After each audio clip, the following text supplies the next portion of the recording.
Possible cases के अंदर जो शुफे का केस है वो सबसे मुश्किल तरीन पेचीदा कॉम्प्लिकेटेड केस उसको माना जाता है। क्यों? क्योंकि मुताबिक कानून अगर कोई एक रिक्वायरमेंट आपने फुलफिल नहीं की जो करना थी तो वो आपका दावा काबिल खराज दावे की तारीफ में आता है। नौजवान मुतला को प्रॉपर गाइड करने की गर्ज से 3 तरह के जो सवाल जन्म लेते हैं शुफा के केसेस के अंदर, उस निस्बत में आपको आज प्रॉपरली गाइड करने की कोशिश करूंगा शॉर्ट सी वीडियो में।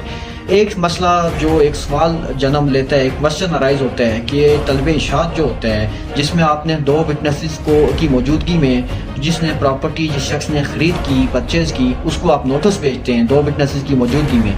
सवाल ये पैदा होता है कि जब वो डाकिया वो जो सर्विंग ऑफिसर है वो नोटिस आपका लेके जाता है, वो एडी लेके जाता है, तो अगर जिस शख्स को आपने नोटिस भेजा वो सिग्नेचर करने से इनकारी हो जाए, साइन ना करे, तो हाउ इट बिकम पॉसिबल कि आप जब दावा दायर करेंगे तो आप ये साबित कर पाएंगे कि ये नोटिस प्रॉपरली सर्व हुआ। क्योंकि ये कोई ऐसा प्रॉपर चैनल अदालत के थ्रू तो नहीं जाता प्यादा कि वो लिख दे के तामील करने से इनकारी है।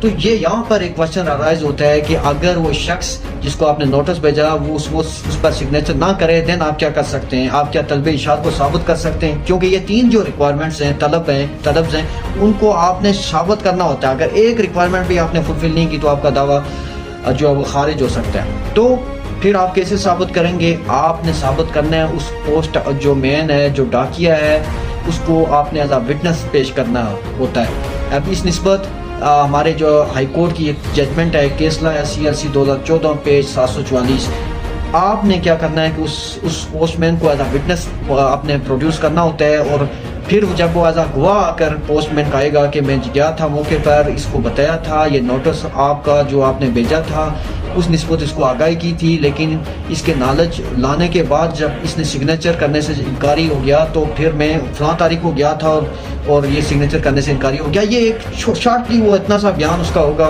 उसके जो एविडेंस होगा, तो आपका जो केस है वो साबित इस निस्बत तलब इशात जो दूसरी तलब होती है शुफा के केसेस में आप आसानी से साबित कर सकते हैं। फिर इसके साथ क्वेश्चन ये अराइज होता है कि एक तो आपको ये भी पता होना चाहिए कि अगर किसी शख्स ने अपनी अराजी हिबा दे दी या कोई अगर 2 अशखास हैं उन्होंने आपस में तबादला कर दिया अराजी का, तो उसमें भी आप शुफा नहीं कर सकते।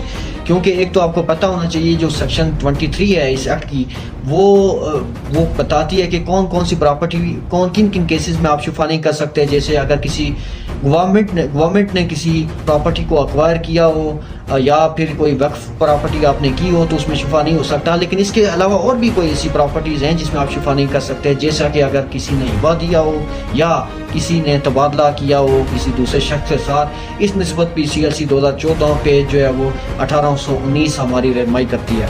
फिर तीसरा जो क्वेश्चन पैदा होता है वो भी बुनियादी क्वेश्चन है, अहम क्वेश्चन है कि अगर किसी शख्स ने 4 कनाल अराजी फरोख्त कर दी और आप कहें कि मैंने 4 कनाल की हद तक तो मैं तो सकत नहीं रखता, हिम्मत नहीं है, मैं 2 कनाल अराजी खरीदना चाहता हूँ, इससे थ्रू शुफा में ये हासिल करूँगा 2 कनाल। तो आपको ये पता होना चाहिए कि अगर आप शुफा करते हैं तो आपने जुमला अराजी जो उसने फरोख्त की है या जो परचेज हुई है जुमला अराजी की निस्बत आपने करना होता है।